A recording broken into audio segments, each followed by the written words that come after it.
नमस्कार, मैं हूं शिरीन खान और आप देख रहे हैं आजचर न्यूज़। तो आइए नजर डालते हैं आज की कुछ मुख्य खबरों की ओर।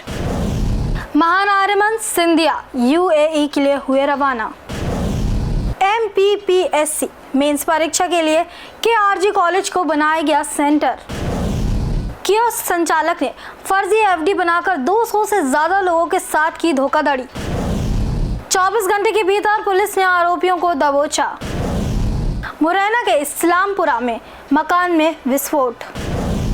तो आइए जानते हैं खबरों को विस्तार से।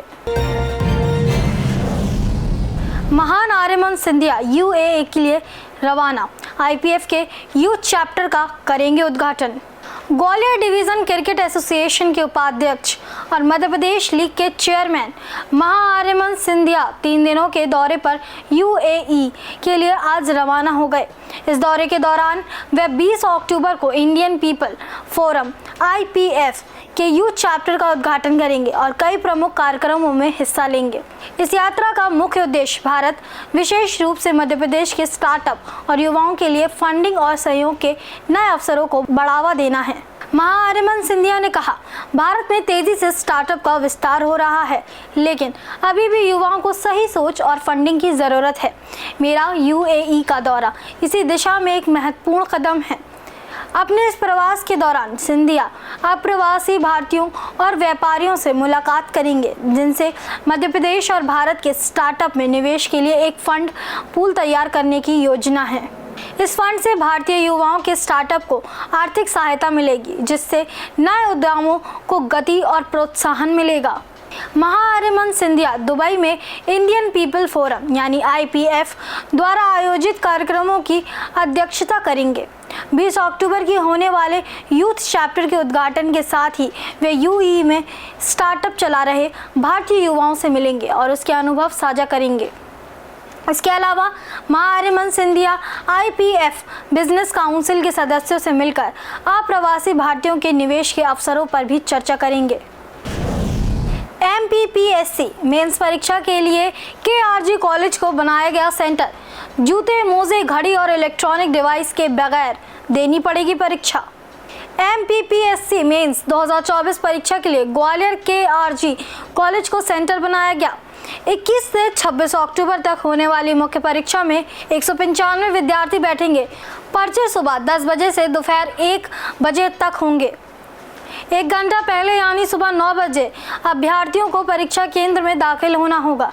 परीक्षा के दौरान अभ्यर्थी इलेक्ट्रॉनिक डिवाइस, स्मार्ट घड़ी, जूते, मोजे, बेल्ट, बालों में लगाने वाला क्लेचर, हाथ में बैंड नहीं ला सकेंगे। सभी परीक्षार्थियों को चप्पल या सैंडल पहनकर ही आना होगा। सभी तैयारियों को अंतिम रूप देने के लिए ग्वालियर कलेक्ट्रेट में अस्थायी कंट्रोल रूम में स्थापित किया गया है।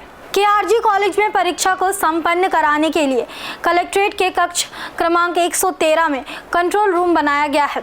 यह कंट्रोल रूम 21 अक्टूबर को सुबह 8 बजे से परीक्षा समाप्ति तक कार्यशील रहेगा। कियोस्क संचालक ने फर्जी FD बनाकर 200 से ज्यादा लोगों के साथ की धोखाधड़ी। अब पुलिस कर रही है पूरे मामले की जांच। ग्वालियर में central bank of India kiosk संचालक ने 200 से अधिक लोगों को FD पर मुनाफे का झांसा देकर करोड़ों की धोखाधड़ी कर ली। घटना कंपू थाना क्षेत्र के अवार्डपुरा की है। करोड़ों रुपए जमा होने पर आरोपी रुपए लेकर फरार हो गया। धोखाधड़ी का शिकार हुए लोग पुलिस अधीक्षक कार्यालय पहुंचे और आरोपी के खिलाफ शिकायत की। वहीं पुलिस अधिकारी ने उनकी शिकायत पर मामले की जांच पड़ताल के लिए थाना प्रभारी को निर्देश दिया है। ग्वालियर की पुलिस अधीक्षक कार्यालय में आंखों में आंसू लेकर खड़े ये महिला और पुरुष अवार्डपुरा के रहने वाले हैं, जो अपने साथ हुई धोखाधड़ी की शिकायत करने SP के पास पहुंचे थे। दरअसल धोखाधड़ी का शिकार लोगों के साथ आई अवार्डपुरा की रहने वाली महरोज झा नाम की पीड़िता ने बताया कि अवार्डपुरा का रहने वाला शाहिद खान नाम का युवक सेंट्रल बैंक ऑफ इंडिया के कियोस्क को चलाता है। उसको और क्षेत्र के लोगों को बताया गया था कि सेंट्रल बैंक ऑफ इंडिया में बैंक FD कराने पर 12% का मुनाफा दिया जा रहा है और FD कराने के 2 दिन बाद FD को तुलवा कर मुनाफा सहित पैसा वापस ले सकते हैं। इसी झांसे में आकर महिला 10 लाख रुपए की एफडी कराने के लिए कियोस्क पहुंची। यहां एक युवक ने महिला को 10,000 रुपए मुनाफे की बात बताते हुए और घर पर 10 लाख रुपए की एफडी पहुंचाने की बात कहकर महिला को वहां से रवाना कर दिया। जब महिला को उस युवक की बातों पर कुछ शक हुआ तो उसने अपनी एफडी को तोड़वाया। युवक ने उसे बताया कि उसके खाते में पैसे शाम तक आ जाएंगे, लेकिन शाम होने के बाद महिला के खाते में पैसे वापस नहीं आए तो वह बैंक में पहुंची, जहां बैंक कर्मचारियों ने उसे बताया कि यह बैंक की एफडी फर्जी है और उसके साथ धोखाधड़ी हुई है। जब महिला युवक के ऑफिस पर और घर पहुंची तो घर पर ताला लगा मिला। महिला का शक सही निकला और उसकी लाखों की जमा पूंजी लेकर आरोपी भाग चुका था।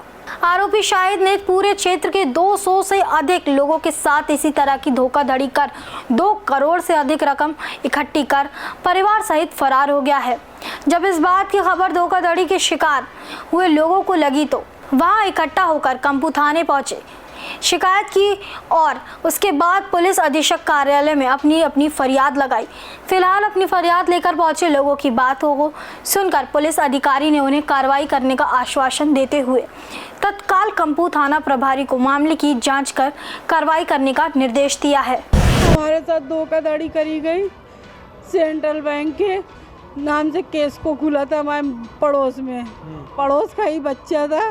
बचपन से हम लोगों ने देखा, कम से कम सेंट्रल बैंक में हमारा 10 साल का खाता है।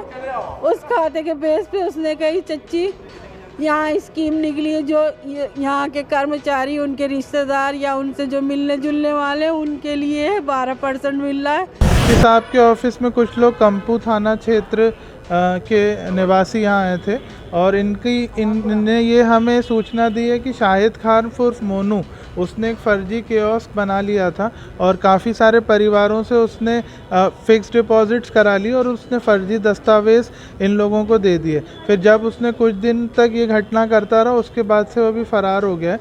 तो ये अभी हमारे पास अपनी फ़रियाद लेके आए हैं और पुलिस इसमें जल्द से जल्द प्रकरण दर्ज करके आरोपियों को गिरफ्तार करने की प्रयास में है। 24 घंटे के भीतर पुलिस ने आरोपियों को दबोचा। गार्डन होम्स में रहने वाले लोगों ने पुलिस को किया सम्मानित।